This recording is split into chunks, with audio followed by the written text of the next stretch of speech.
नमस्ते, जय गौ माता। हमारे यहाँ पे आज स्पेशल गेस्ट जो जामनगर के जाने माने बिजनेसमैन है, शिपिंग बिजनेस में भी है, विनीत भाई शाह जो पधारे हैं। तो उसका जो अभिप्राय और उसकी कुछ राय और सजेशन है तो हम लोगों को दे, और उसको कैसा लगा वो आप सर बताइए हम लोग।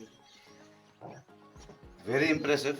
આ જોઈને બહુ આનંદ આવ્યો કે જામનગરમાં આપણે આવું કામ થાય છે અને આવું ઇન્ફ્રાસ્ટ્રક્ચર છે સ્પેશિયલી આપણી ખેડૂતો માટે.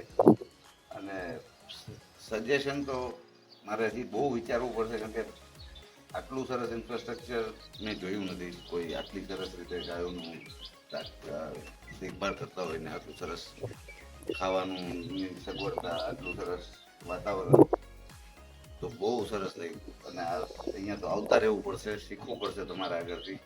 અને લેટ્સ સી આપણે મારે તો અહીંયા એવરી સન્ડે આવું છું. આપણી વાડી બાજુમાં છે તો પેલા સ્ટોપ મારો હોય અહીંયા થવાનો છે. આપણી જ છે તે ખુલ્લું જ છે અને એની ટાઈમ પધારો. અને શીખવાનું તો અમારે તમારા પાસેથી છે. અરે તમારે કહેવાનું છે અમારે કઈ રીતે પ્રકૃતિની અને જાનવરોની દેખભાળ કરવી જોઈએ. અને શોર્ટ ટાઈમમાં અમે છે ને ગૌ ટુરિઝમ પણ લઈને આવીએ છીએ કે જેને ગાયો હારે અને પ્રકૃતિ હારે રહેવું હોય ને એ અહીંયા રહી શકે, એવું અમે ડેવલપ કરવા જઈ રહ્યા છીએ.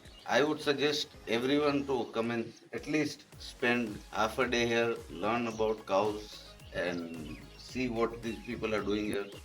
And I really believe that the young generation who are not privy to this kind of infrastructure, સિટીઝમાં રહે છે જેને કોઈ જે જોયું નથી આવું બધું, એ લોકોએ તો જરૂર આવવું જોઈએ. અને મા બાપ એમના છોકરાઓને લઈને જરૂર અહીંયા આવો. બધા માટે બહુ જાણવા માટે બહુ સરસ જગ્યા છે. Please come here. Thank you.